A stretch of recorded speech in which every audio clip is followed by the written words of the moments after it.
everyone, Karen here with the Elastic Army Band live talk, and in the house tonight I got no other than Michael Basham in the house. So let's welcome him and let's start the live talk. So, hey Michael, how are you doing? Glad to see you here. Hi, it's good to see you. I have my work glasses today, so I can sound a little bit intelligent as we Well, discuss some fun little things, big yeah, things. yeah, because I know that you're going to bring a couple things here with us. But first, if people don't know you that's been on my channel, introduce who you are, what you are, what you do. Good to be reminded. Personally, that's a good question. I can't even handle like the things that God's done with just a video game nerd from Naples, Florida, where, by the way, Alex Jones is at the grocery store in Naples that refuses to do the mask thing. Alex Jones, my hero, is right there. So I'm definitely going to return home. It's been 12 years, been living all over Asia. I'm right now in Big Island, Hawaii, with my lovely wife. It's her birthday today. So she was kind enough to give me a little moment while she's with the 1-year-old baby, Sienna. And it's been just a kind of extra dimensional faith journey on steroids with me as the spectator. Like, I am not the guru guy. I just kind of like watch and see God do more and more awesome things, and I get to meet more and more amazing people like you and some of the people that we've met, through this whole internet ministry thing. That's just my show, Spirit Wars, on Fringe Radio Network. Thank you for wearing the shirt, by the way. Yes. Is kind of to just continue to chart out like what's out there, and I come from a very faith background of Don Basham, Derek Prince, like good foundation, from the 80s. That all ended with the discipleship movement and the shepherding movement. But when I was growing up, my brother got really sick, and I met the Lord and just found out that all this God stuff is actually real. It's not just like a religious thing or a church thing. And so I started to seek him, and I had a love for Japan. So my mom, kind of being an Estonian mother who is like, get out of the nest, you're 17, it's time to leave home. So I went to Japan for about a year. And then I met some crazy missionaries, the Children of God, by the way, the family, which is very controversial group. But they, back in 2004, while I was in this Catholic school learning about G.K. Chesterton and thinking, does God want me to be like like do this C.S. Lewis type thing? Because, like the church Christians, they think C.S. Lewis is like the ultimate smart Christian. He isn't.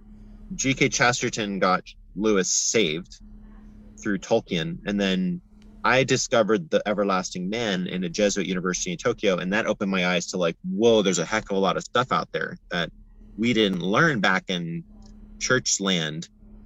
And being surrounded by the Japanese culture and kind of going cold turkey, like not having any of my family or friends or pastors or shepherds or anything, just you and the Lord, which is a dangerous place to be for too long. But I was able to meet this group that introduced the ideas of the end times, the mystic, the infowar, the kind of fringe Christian thing, if you will, like Book of Enoch type of stuff. So over the next 10 years, I dropped out of school. I went all over the world, and I met a lot of amazing people. And then the group decided to turn itself off, and everybody goes home after 40 years, 50 years. And I was there in Taiwan at the time during the fallout of that organization. But I didn't want to like give up on all of these spiritual weapons and crazy prophecies and all that stuff. So I ended up being like one of the last guys standing with, we call them the Mo letters, but it was sort of like these manuals for how to live basically by faith, not necessarily off-grid farm life. Like I'm just learning about that now. I'm watching my chickens to see if they've escaped my first attempt at a chicken coop, and it seems like it's holding up so far. But that's kind of a story in a nutshell, is like seeing and meeting and being exposed to a huge amount of miracles in this huge journey, and constantly God just like tearing down the whole thing and then starting over, and then having sometimes we do make that connection. Like a friend of mine, Eugene, found my YouTube channel, and then he's like, why do you sound so happy while you're talking about the end of the world?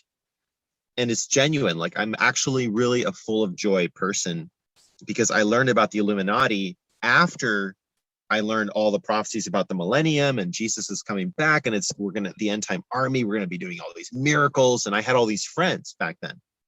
Now those people are all gone, but I'm still like clinging to this vision of like, no, I know it's not depressing. Like, we're gonna go through this end time, but wow, the joy among believers, even just doing like 2 hours of dishes for the commune, like 50 people, man, you get so much love just hanging out with people and washing dishes. Like, whatever we end up doing, you can have the joy of the Lord and the vision of an end time army. So the Spirit Force is kind of this new vision of, well, we have not really one group or movement or one church, but we have just like this end time army.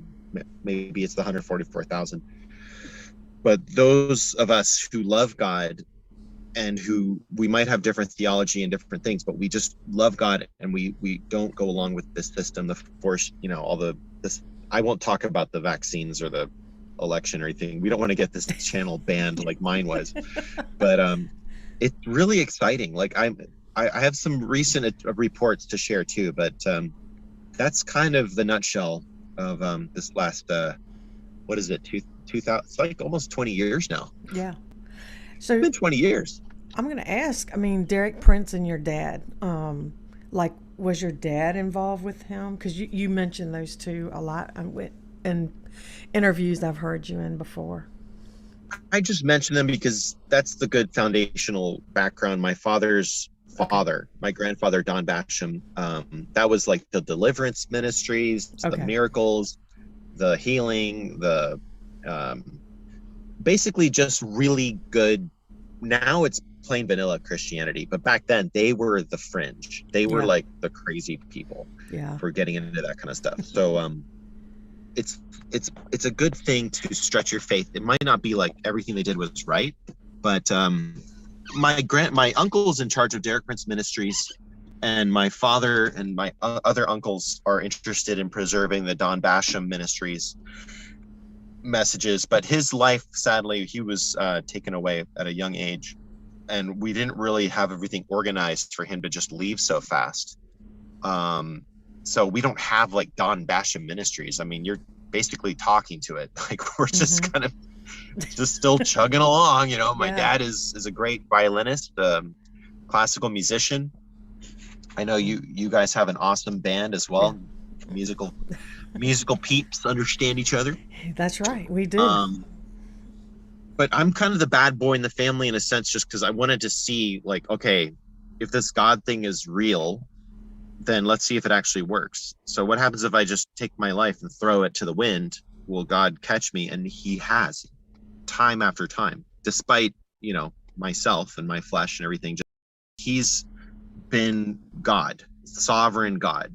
And now we're going to a time where I'm getting, my phone's ringing off the hook with people from Denmark, Sweden, Switzerland, Taiwan, countries that I don't even know. And they're just like, Michael, it's all coming true. We're actually going into this mark of the beast system. What are we going to do? And there's a lot to be done. And a lot of it is strengthening the foundation. If people don't have one, if they're new Christians, don't give them like aliens in the Book of Enoch right away. Why not? I'm just messing. Well, because that's where they're coming from. Like, we're meeting satanic ritual abuse survivors, and they've had experiences with MK Ultra and underground alien bases and abductions and UFOs. They've already seen that stuff. It's dirty, by the way. Those aliens, look at them. They're gross. They're like bugs, most of them. Yeah. They're filthy creatures, and they smell like sulfur because they come from under something. Anyway, I don't know where you want to go from here, but there's a lot to talk about recently. There's a lot of data, so you just let me know our time, and I will do the download. We're open, so time's not limitation. We go with the flow, whatever the Father wants to do. And, we're about the fringe. Sometimes we have to get fringy because we have to get the word out and really, it's truth, And this is about what the live talk wants to go. So For you, for people watching that's never seen Michael before, again, he has the Fringe Radio Network. You know, he talks about all sorts of topics. But I do know that one of your big influence people that you watch was Neville Johnson. Yes. Neville Johnson is probably the best pastor to follow that crosses all these different dimensions of things that we deal with, that he can handle fringe Christianity. Fringe Christianity basically is just like people who are very plain vanilla Christian. They're not usually mystics, but then they talk about extra biblical topics and usually a little bit of end time mixed in, and they might have some Bigfoots and some aliens running around. It's kind of a fun dimension. If you go to the network and you just look at the last few shows, you'll see all kinds of cool things that are, some of it's entertainment, some of it's just trying to like bring people to us so then they can see like, wow, there's Christians who believe in this stuff. Wow. And but the mission is really a missionary vision. It's to win souls. It's to train disciples. And that's what my show kind of tends to focus more on. Like, I'm just talking to you right now as a fellow disciple of someone that's a warrior, a soldier. You know, we're our flesh, whatever, we have jobs sometimes in my case, but we're basically our identity is all intertwined, quantum entangled with Galatians 2:20, which says that we are crucified with Christ. You know, our fleshly life is crucified. You know, we're basically dead to this world. You know, there's no way to bribe you with money to do something, or, you know, you're sold out to Jesus. Nevertheless, you live, and you live by faith in Jesus, who gave his life for us. So we already have the work pretty much done. God has already done everything at the cross. And our lives are like open source, you know, books up to heaven for him to do whatever the heck he wants to do with us. And if you're willing to go really out there, he'll take you really to the edge, and he'll get you to the place where you're going to lose all your Christian friends, all your church friends. You'll get labeled a heretic, even though like the mainstream church is like pro-abortion and pro-pedophiles in some ways, in some cases. The LGBT thing is basically going off the rails into like, you're banned on Twitter for saying pedophiles are demonic, but then they're saying that these people deserve free speech on their platform, so they get to use Twitter. So the church has basically gone completely to the devil's side, almost without question. The mainstream church, there's good people in it, but the actual structure of it. And so we're kind of here finding each other, looking for other real Christians who want to protect children and want to protect their family. And we don't believe in all the you know, the stuff the New World Order is saying for us to believe in, which I won't say because we'll get banned if I say any of it. But you can find all of our stuff at thespiritforce.com, where it's like lots of memes, lots of links, lots of fun things, but it's banned. It's like pretty soon the link will be banned. My last website was hacked to death. You can't even send spiritwarsmedia.com on a text on Facebook Messenger. Wow. It's been so big. But that happens to a lot of us, and it's a badge of honor to have your, I mean, we had like 14,000 subscribers on the channel, and a lot of it was Neville Johnson related. We talk a lot about Ian Clayton's stuff.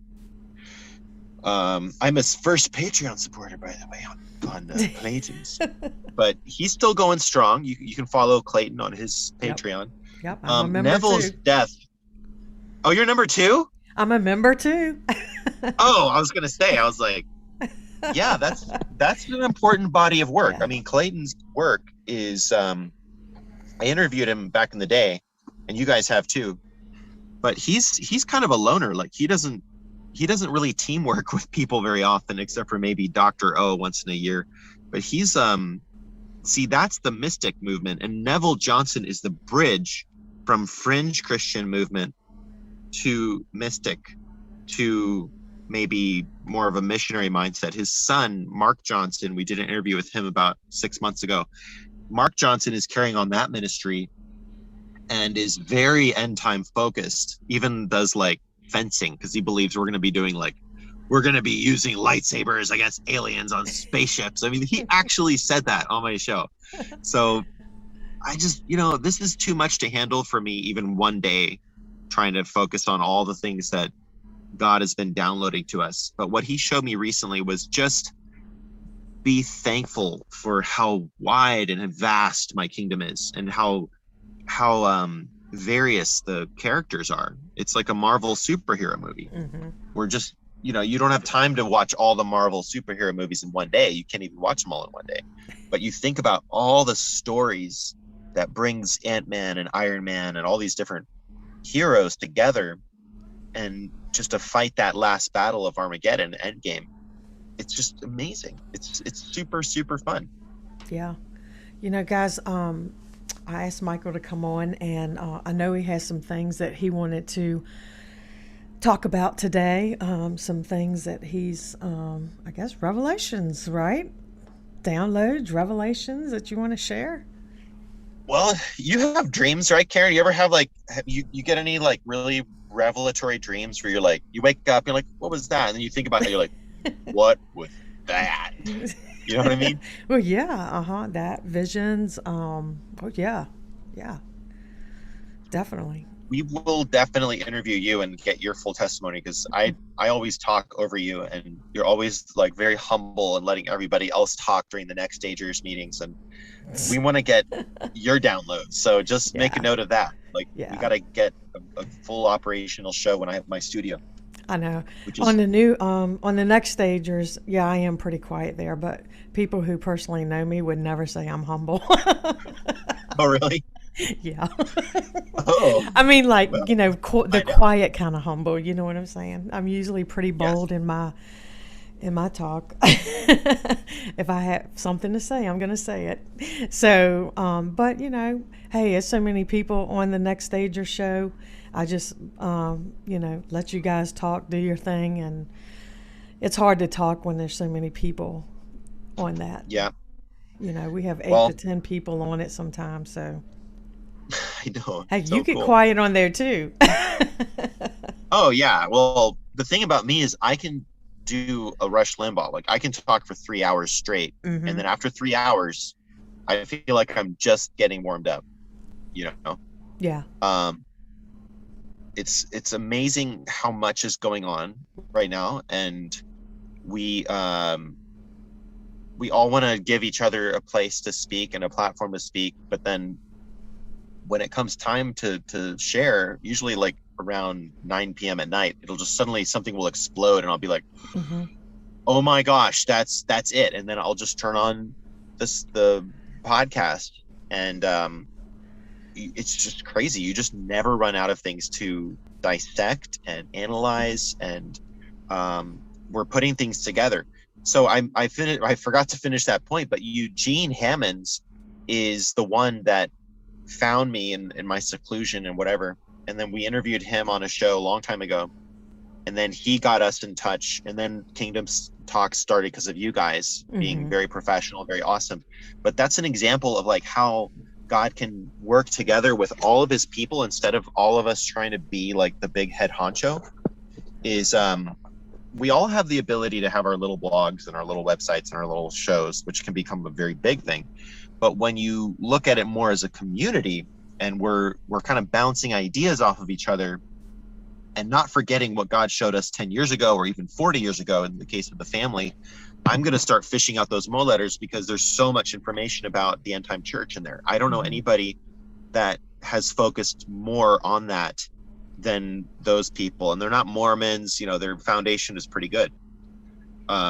Mormons are kind of they're nice people, but then at the top it's Illuminati stuff, and it's weird, and golden underwear, and who is Jesus really? There's some bizarre stuff that mirrors the Masons. But with the family, it was just a bunch of hippies, militarized, and I have that visual of us working together as an army conducted by the Holy Spirit, not by any fleshly managers lording it over people and telling people what to believe and what not to believe.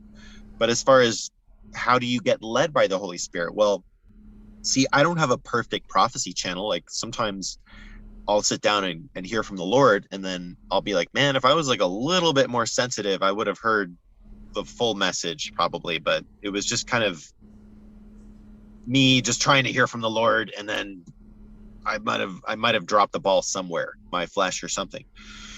But when you combine a lot of people's dreams and visions and prophecies, I remember 5 years ago, David Joseph, praying medic, started talking about a lot of us are having dreams about Trump.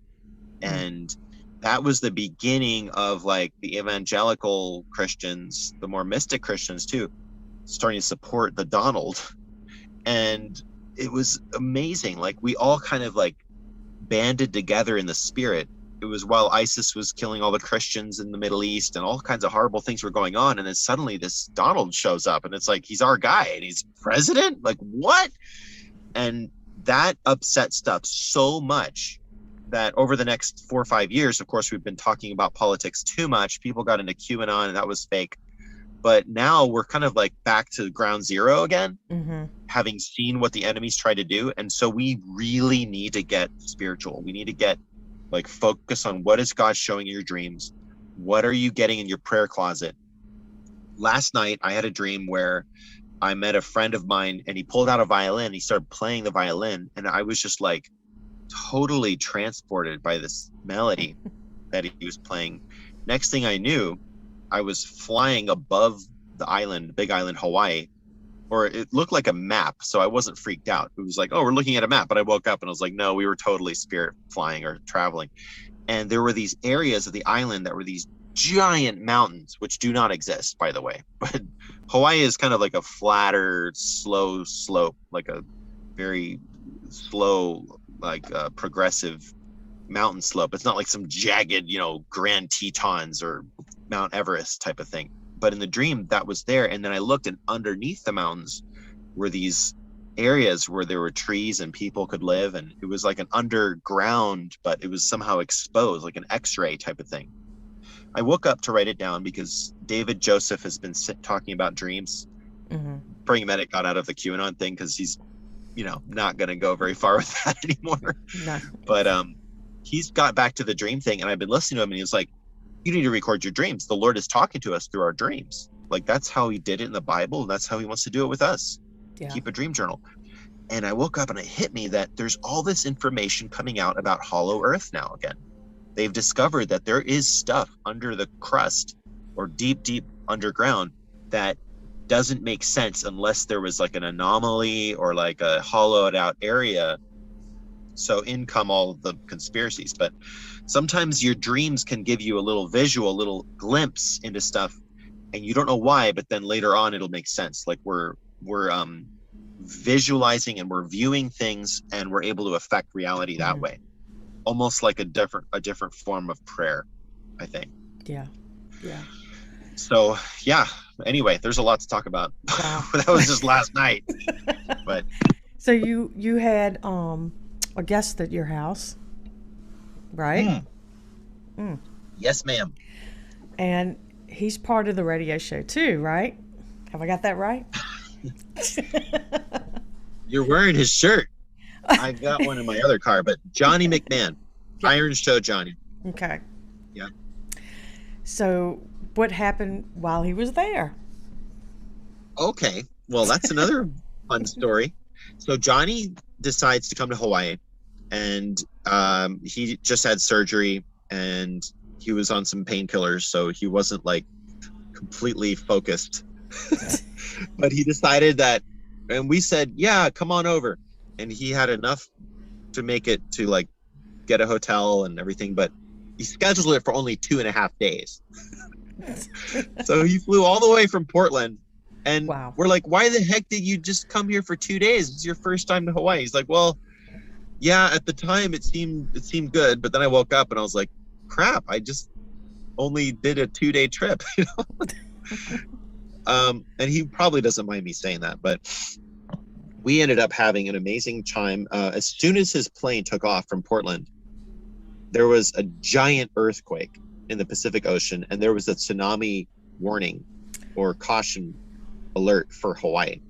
So as soon as he heads over here, that happens. And next thing I know, he's here. I got him at the Hilton there, taken care of. We went to Taco Bell. I mean, how tacky is that? But he came really late. And the next morning, we went all over the island, just kind of driving over, and he hadn't seen the water yet. So I drove him to the water, and we're just having a great old time. It's just like an iron show, like just hanging out and making jokes, and really fun, edgy guy that's been through a lot in his life, but he really loves God, and he wants the Fringe radio network to help win souls. So we're talking about how to improve the network. And anyway, we get to the water. He jumps out of the car. He rushes over to just experience the water. Kind of the beaches here are kind of like rocky and craggy. Like you don't necessarily go into this white sand beach. It's more of like just stand on the rocks and let the water hit you. And he just he wasn't afraid at all. He's just standing there, just getting blasted by the waves. I turn around, and I had noticed some police like up ahead of us. We're kind of in a wilderness area. But I looked and I noticed that there was a stretcher coming out of a white van, and they were loading a body onto this white van with all these police around. And meanwhile, Johnny has just made contact with the Pacific Ocean for the first time. He's never been to Hawaii. He's a longshoreman. A lot of things are connecting. And I'm looking at him, and I'm looking behind me, and like, there's a dang crime scene back there. Like, what the heck is going on? I don't know what that means. I'm just saying that there were a lot of weird like coincidences and freaky things. And if you're paying attention, you'll notice just stuff is happening. And when people meet each other, when there's like the meeting of the minds, them coming together, like different. I mean, today's my wife's birthday, and Alex Jones is literally in my hometown for the first time in Florida, where he's wanting to maybe move now. We're trying to get there. There's a lot of interesting coincidences that you just have to open your eyes, people. Like you just got to start seeing that God has stuff outside the box, and he doesn't want us to just live in the third dimension. He wants you to live in the fifth dimension, where you don't know what the heck is going on half the time, but it's okay, because you know you're the bride of Christ. He's the man. He's got the plan. We just follow him and perform the duties of the bride, which is just taking care of the house and making sure, you know, the kids' just poopy diapers are cleaned up, and, you know, ministering to the sheep. Feed my sheep. You know, if you love me, feed my sheep.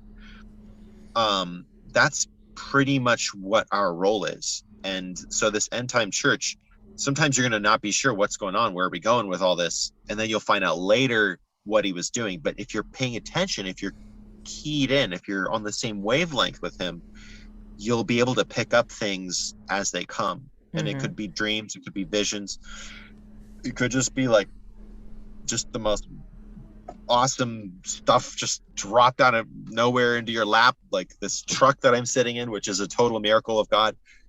And Paula Mengucci that you interviewed with Berlin, I remember that you were on that show with her, right? Yeah, Paula is a friend of mine. I've interviewed her twice on my show, and that's how I met Tommy Cordell. So, yeah, Okay. Paula and I are friends, and I'm going to have her on again. We're going to do something together again coming up soon. Can't wait for Great. that. She's Awesome. a lot of fun. She is. She really carries the presence of the Holy Spirit. Whenever you talk to her, you just immediately go into this like wavelength. Like her spirit is like really big, and it just kind of like changes the atmosphere. It sure does. And then we've Me done and a her few get shows. into yeah, her and I, every time we get to talking, we get you know, kind of laughy. So so we'll sit on there and laugh for about 10 minutes until we get it together. So So good. yeah.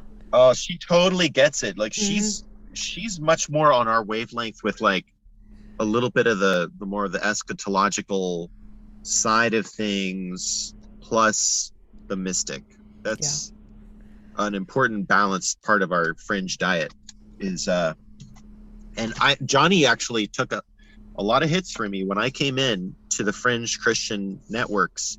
I was full of all kinds of things that I wanted to do and I believed, and I got him in trouble a lot with bringing in like, you know, the whole concept of, well, you can go to heaven. I mean, why not? Like you can just go to the throne of grace in your time of need. And yeah, you can talk to angels, you can get prophecy. And a lot of the fringe Christian people didn't like that, but their forte is more like eschatology and aliens. And what, you Michael? know. You're talking about that, and see, this is where I get on my soapbox because, Please. I mean, when you take the hit for something like that and you're talking about it, I mean, it's in the Word. So the people that are coming against you, and they're got the Christianese thing going on. Where did you miss that in the Word? So Right. that hammer somebody else on what they're doing when it's right there in the Word. So, I kind of get on a box about that because, too, like, even church age stuff, I mean, I talk about that a lot. I mean, it just makes me not mad, but sort of sad that people are sitting in there 30 years and there's a mindset, and then people like Clayton and these guys come in, and then we're sitting under them learning, and then we start talking about it, and then we're taking the hit. That's okay. Bring it on. And I'll deal with it. And then, like, they're so steeped in it, and they're still in it, but they're trying to move over here. I went to see Clayton at Karina Pataki's conference last October. Oh, And great. yeah, and so, that was awesome time. And then, like, when you come back and you talk about it, and people are still sitting here and they're trying to soak in Ian's stuff, but yet they're still over here listening to this stuff. I think, and that's what they're trying to do because they still want to be a part of the four walls and maybe bring a little bit into the four walls, but it's not happening. And they're having a hard time making the transition too, because it's like, I'm getting some here, I'm getting some over here, and I'm trying to all make it fit in a pretty box. It don't work. What do you do? I mean, and Ian's had this question asked, like, the same thing I'm talking about. The person that went with me asked him, they said, I'm in a church that's not teaching this, so what do I do? And Ian said, you can either make a choice to leave or you can stay there, but you need to honor the person that that's running the church. Honor what they're doing. You still have to honor. So to me, I mean, I just see it's just hard to make the transition when you're still teetering over there in the church age. Are you seeing that? That's been the whole story of my whole life. I mean, I'm not saying that I'm way ahead of everybody, but when I Right. found Ian's material, Mm-hmm. it wasn't like, oh, wow, another cult to follow. It was more like, oh my gosh, this is confirming so many random weird things that I get whenever I'm actually tuning in and not tripping off. And I got in a lot of trouble back in 2004 for leaving the whole church system cold turkey. And a lot of that is justifiable, that the church disowned me because, there was some pretty wild stuff happening with my old friends in the family. I mean, they were so cut off from the rest of the church for so long that they did get into some pretty wacky and wild Mm-hmm. things. But a lot of it was pretty good. I mean, learning about flying angel ships in the spirit and going to New Jerusalem and Yeah. seeing what your heavenly mansion looks like and that kind of stuff back in the mid 2000s. Mm-hmm. Not a whole lot of Christians talking about that unless you listen to Rick Joyner Yeah. and his book, which my Mm-hmm. mom gave me when I was a boy. My faith really is owed to my mother pouring the word into me, because my family was kind of depressed that my grandfather died, and then they were like, we're just going to remember our grandfather, the greatest Christian ever. And it was like, yeah, he's good, but there's a lot of other people out there too. Mm-hmm. And when the family died out, there were no more Mo letters and prophecies and wacky things like that coming out. And the Lord started to confirm that, yes, these things are real. Yes, a lot of these angels exist. These random prophecies people got. I was like, holy crap, it's real? That means there must be other people out there. And then when my sister gave me a thumb drive, probably all illegal. I mean, Ian's always getting on people's case for like sharing his stuff and not buying it. But hey, I would have never listened to him before anyway. So I got like 3 gigabytes of Ian back in 2012 or 2013. And going through that, it confirmed over and over and over again all these different things that we were getting, except it was in his language, which is Right. great. And what he always says is, get your own stuff. Mm-hmm. Get your own stuff. Don't steal my stuff. Stop calling Melchizedek Melchi. He doesn't like that. You know. And then I met people that were in a cult of Ian that were like, everything he says is holy writ. And, those people were annoying too. And then I got in trouble for even just talking about it and like titling. And, it's kind of maybe not kosher, I guess. Like, he's very careful with trademarks. So you're not even allowed to like use his name unless you have permissions. Right. But I consider him as like a public figure, and this is a topic that we should be talking about. And I would assume I'm bringing people to him to listen to his stuff. I'm not making any money off of it. But that is one of the keys is, when somebody's done their work, that give honor to where honor is due. Mm-hmm. In many ways, a lot of us have camped out around Ian's teachings for a long time. Well, now, once you maybe achieve a certain level of degree of understanding where someone has walked, why don't you learn and see what another prophet is sharing, or what the Lord might be sharing with your own personal channel, and what's going on in the political spectrum, or what happened in history a long time ago. And then that is sort of the universe of data and information which we can analyze and then chart the future course, and not be like lost and confused and wondering like, what are we doing? What's the point? You never want to lose the vision. And then when you watch even like a Marvel movie with WandaVision, I saw that show on Disney Plus thinking this is actually symbolic of the end time church in bubbled cities. If anybody's seen that, like where God is going to protect his people, and they're not even going to know what the heck a virus is in there. And the outside world is going to say, you evil people, you're all mind controlled and you're not wearing masks and you're evil. But inside the protection of the bubble, the Holy Spirit, there is truth there. There are two genders there. There is, right and wrong there. And it's not the enemy's version of that. And that's what I visualize. All these spiritual energies and things that we're learning will all culminate. And we're going to have communities all around the world and I've seen these in dreams. My friends seen them. They're like these weird invisible bubble shields. And if you look close enough, you can see these like spider wire thin little light nets that keep them completely separated from the world.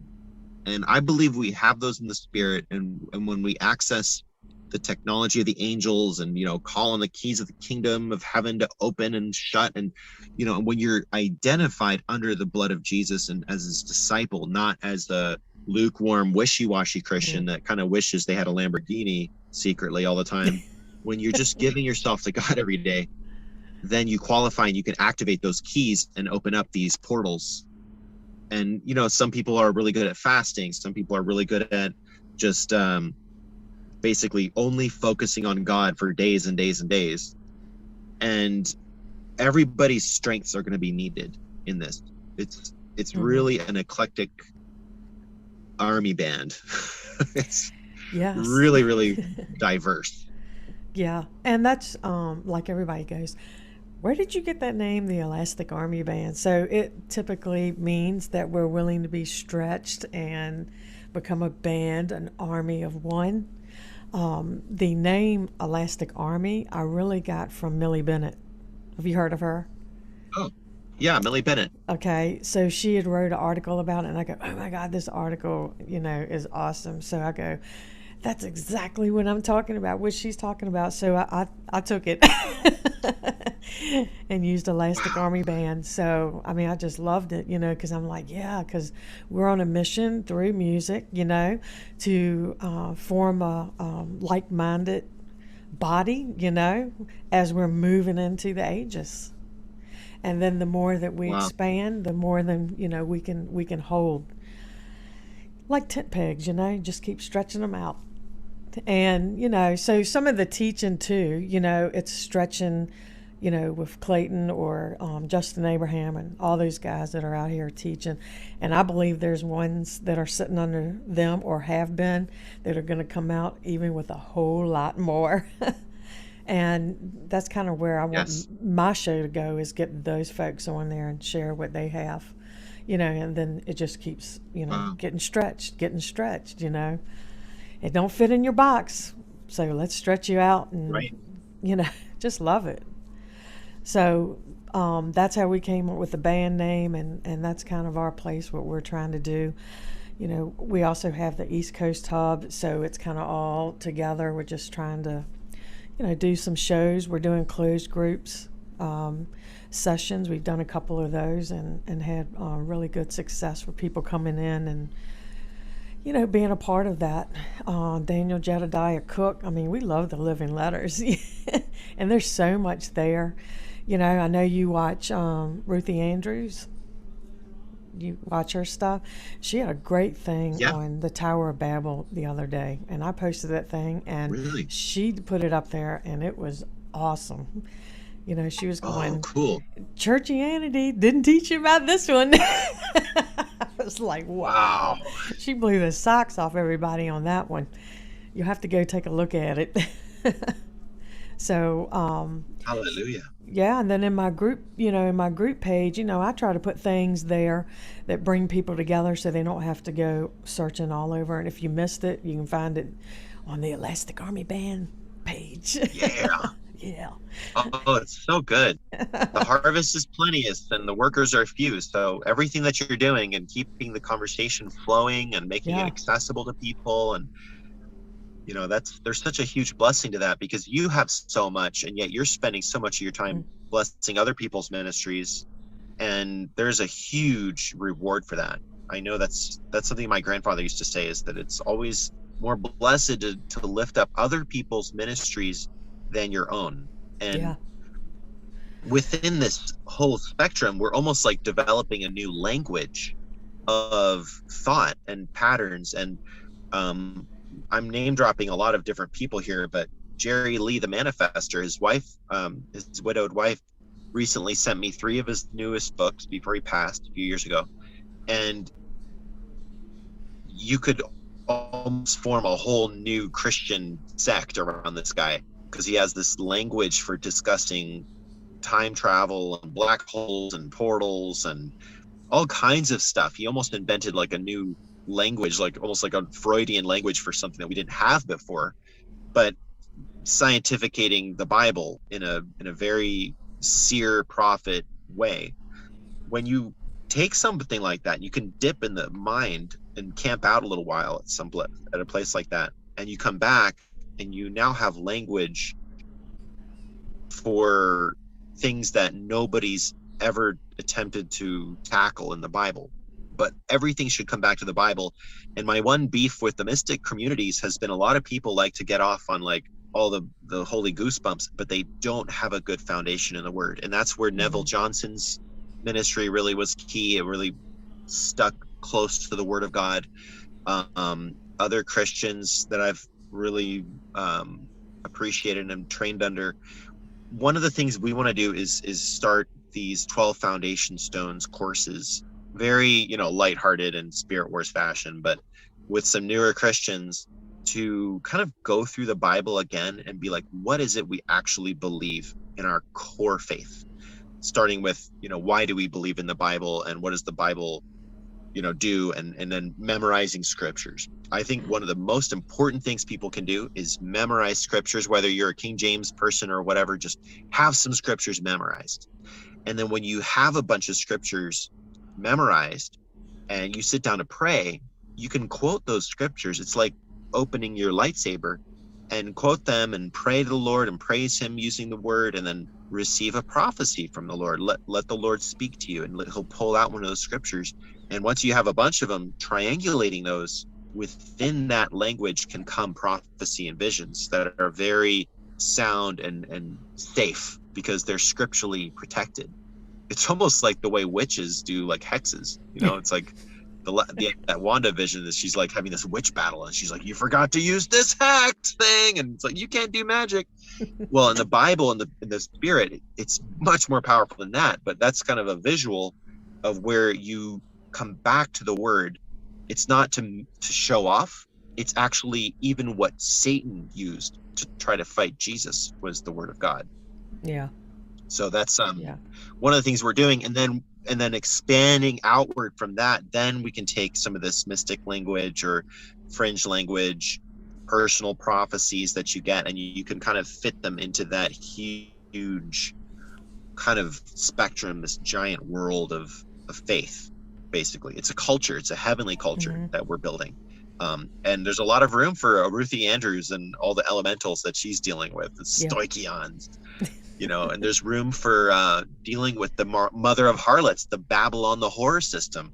That's a mystery Babylon, which you can visualize the bride of Christ versus the whore of Babylon. That's a whole study in itself. But I mean, I recommend people open your Bible, go through the scriptures about the bride and the holy woman in the book of Proverbs, and then look at the whore of Babylon and the adulterous woman in the book of Proverbs.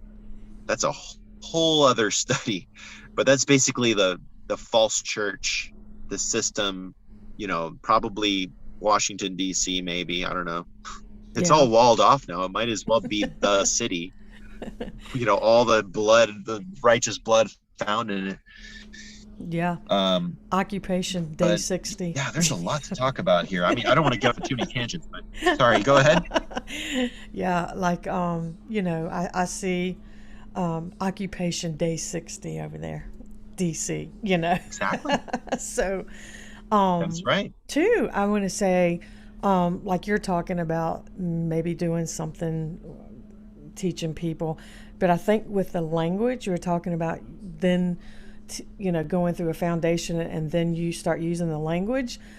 I think the language is key that we're using, because people who've been really in the secular world have heard the language, so it's going to be easier to teach it right off the bat, because they're not going to be freaked out over it, because they've already seen it, TV, movies, music, so using the mystic language is not going to shock the newbies. In fact, they'll go, wow. And I think it'll draw them to it. Your thoughts? Well, exactly. And that's where, using a lot of the analogies of spaceships and Star Wars. I don't actually think it's going to play out exactly like Star Wars or, sci-fi movies, but that's kind of the mythos of our modern time. And God speaks to you in your language. Actually, after we're done, I'm going to have a conversation with Matt Evans, who prays in like science fiction language. It's the trippiest thing ever. And he deals with like people's altars and, healing parts, and he ministers to SRA survivors. And he's so funny. Like, he just lives in the fifth dimension, but he describes things with the language of Star Trek and Alien versus Predator. It's the funniest thing ever, but it actually works.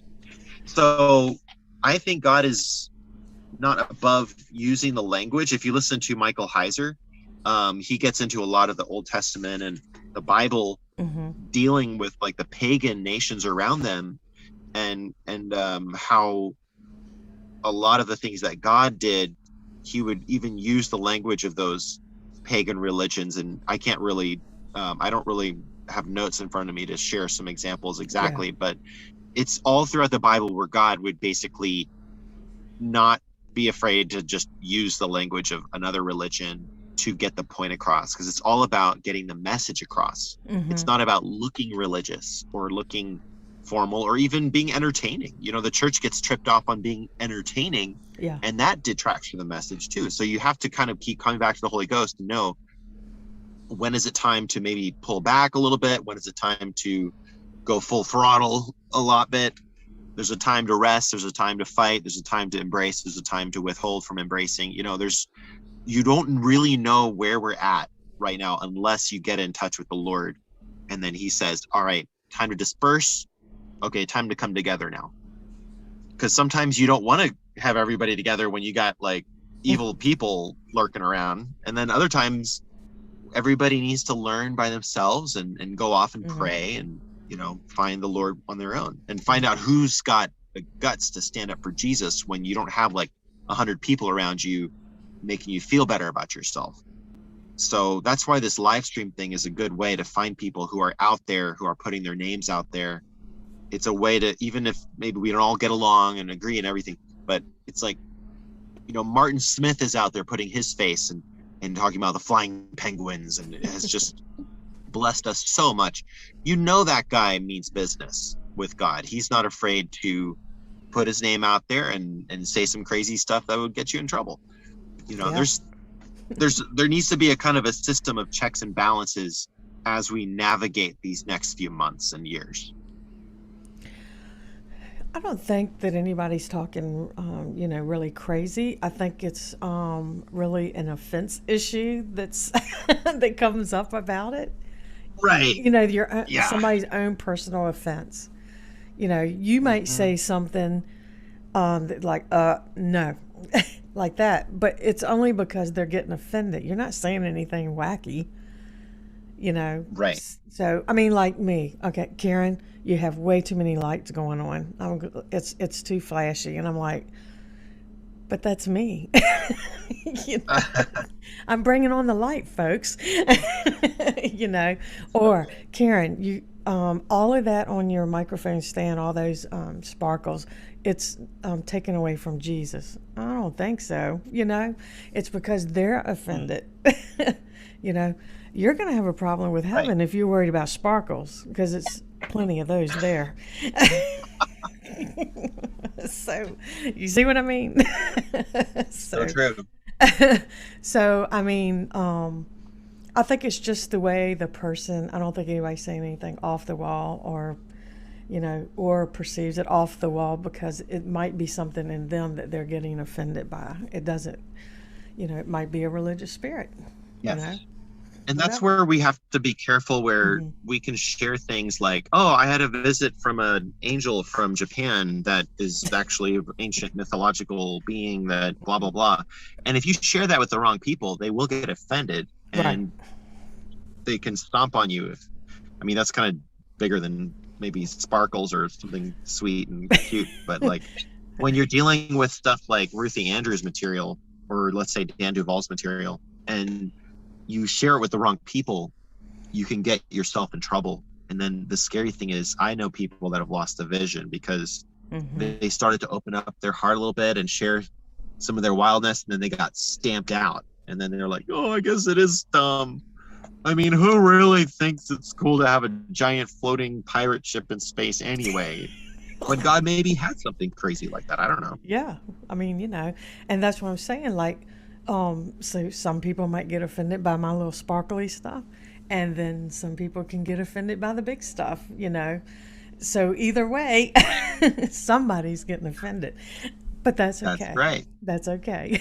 That's a sign that you're probably going in the right direction. If you're getting banned, or you're getting if people are offended.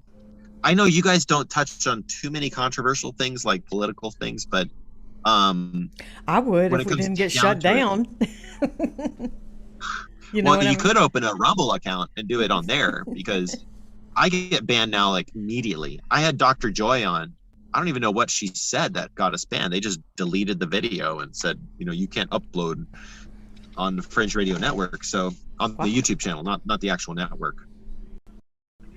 But we must be doing something right, even if we're not reaching millions of people every day. But just these smaller channels communicating with each other, and there's something intimate about it. Like, we can read all the comments, we can read all the emails, because we're not like flooded with giant email things, or it's something community focused what we're doing. And that's the beauty, I think, of keeping this rolling. And it is a weapon.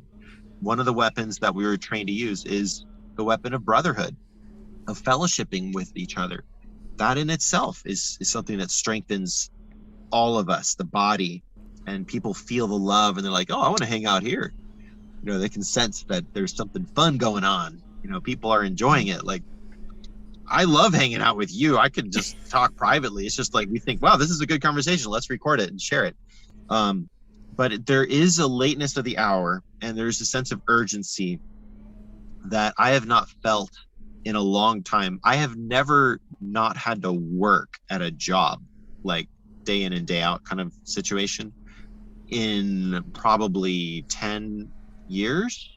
I've always had some kind of work. I mean, I'm not like a career-minded person, but I'll do any job to then be able to focus on my passions, which eventually, hopefully, we'll be able to survive off of some great business strategy with Spirit Wars visions and publications and training books and videos, and I don't know. Berlin's trying to help me get the picture with that. So I could do a whole series on just how to survive cults and how to get out of them and how to deal with Asian culture and how to, learn about building your foundation, keeping your faith through the end time. I could do training videos that would be endless on these subjects if I could just get the studio built and focus a little bit. But my point is, this is a time where God has literally taken me out of my work mind sort of focus. I was in some huge legal battles in Taiwan, which basically jostled me up and thought, oh my gosh, this is not entertainment. Like, the enemy is really literally threatened by this. And then I was literally taken out of all the hotel business when the shutdown started. So now we have more time with the family, learning how to homestead. I'm learning how to build stuff. I bought my first power tool last night, learning how to slowly, step by step. But I'm on the phone constantly. People are like, okay, where is it safe? Where is it safe to go where they don't force you to take a needle to have a job? And I'm like, look, I don't have a job right now, but God's taking care of me. Do you want an organic egg? Like, there's our greenhouse back there. We're planting stuff. Not that we don't have bills to pay, but it's just like, this is a period of time of living by faith. And we can talk about this stuff all day, but there does come a time where we're going to have to physically start stepping into it. And living outside the system used to be the prerogative of being a disciple. And in my group, it was like, you're not allowed to have a job in the system. You're not supposed to. If you do, you're in trouble. You're supposed to live by faith. You're supposed to go out there and share the gospel. And as long as you're doing that, God will take care of you. And he always did. And our provisioning would come in. Like, we would get food, free clothes. I mean, we didn't even really need to go shopping. You would just go out there and need to talk to the manager of Walmart or Sears or something. And, oh yeah, we're going to throw all this stuff. You want, like, we actually have 20 boxes of it.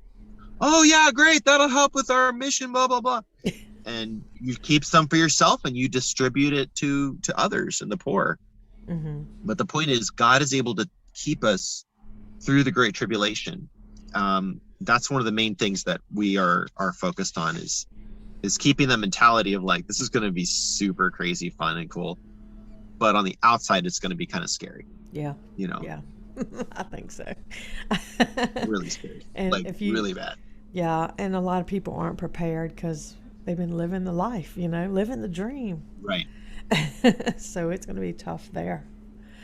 So it was a nightmare though, Karen. The materialism, the like living to go get drunk on the weekends. I mean, that was just. Does everybody really want to go back to like, how are we going to pay our kids college tuition? Like, the system, like the masks are never coming off. Like the global government is here to stay now. They're not going to go back to normal. They're now being forced to build this one world government. And the good news is, when you see the man of perdition standing in the holy place where he shouldn't be, in that the abomination desolation, then you've got 3.5 years. And then when you see Jerusalem surrounded by the armies, then know that your redemption draweth nigh. These are all scriptures, end time scriptures that we need to memorize. Not, rapture, I'm going to get raptured. What is the book of Revelation, huh? We've got to know the scriptures. Yep. I went through a session with a pastor on the book of Revelation, which is the story of what? Jesus Christ. So everybody's taught like what you're talking about, an end times situation. Also set through a teaching that the book of Revelation is a book of our process of becoming a maturing sons. Wow. Which was very interesting. I have to say, cool. I liked it. I liked it. I'll take that. I like it. I mean, it was done so well, and he's been to school, pastor and all that. I've had him on my show too, Oh wow. and I had him on to talk about that, and he's steady. Still doing things with that and writing books on it, a couple of chapters, and then he's going to write some more on it. But like he said, even from when I taught that, I've seen some other things. It's changing how I'm looking at it as well. But when he did it at that time, I was like, wow. And he learned it the same way he did, because he brought out his big long scroll and it had each thing that was going on: tribulation, rapture, blah, blah, blah. And he goes, I was taught the same way you were. Let me show you something different. That was so awesome. I was like, wow. And when he did it, and it was just like hearing some stuff we've been hearing from people we were talking about this evening, the same thing. Hey everyone, thank you for joining in and watching the show tonight. And we apologize for the interruption, as in Hawaii, where Michael was recording from, he was experiencing some earthquakes and technical difficulties all at the same time.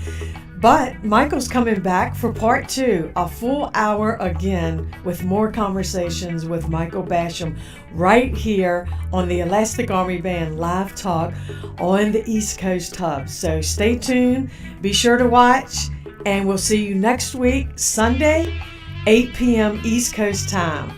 Thank you guys, and thanks for watching.